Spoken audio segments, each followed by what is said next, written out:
અંકલેશ્વરમાં 63 વર્ષના નરાધમ શિક્ષકે 13 વર્ષની વિદ્યાર્થીનીને એક્સ્ટ્રા ટ્યુશન ક્લાસીસના બહાને બોલાવી તેના ઉપર દુષ્કર્મ આચર્યું હોવાનો ચોંકાવનારો બનાવ સામે આવ્યો છે.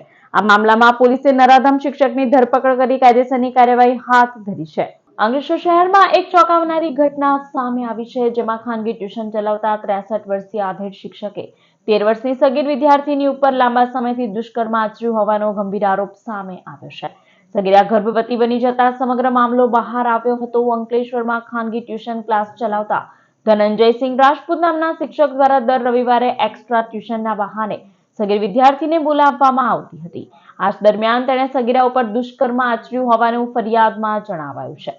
વિદ્યાર્થીનીને ગર્ભ રહેતા પરિવારજનોને શંકા જતા સમગ્ર ભાંડો ફૂટ્યો હતો. બાદમાં પરિવાર દ્વારા અંકલેશ્વર બી ડિવિઝન પોલીસ મથકમાં ફરિયાદ નોંધાવવામાં આવી હતી. ફરિયાદના આધારે પોલીસે તાત્કાલિક કાર્યવાહી કરી ગણતરીના સમયમાં જ આરોપી શિક્ષકની ધરપકડ કરી હતી. પોલીસ દ્વારા આરોપી વિરુદ્ધ પોક્સો એક્ટ સહિતની ગંભીર કલમો હેઠળ ગુનો દાખલ કરી વધુ તપાસ હાથ ધરવામાં આવી છે.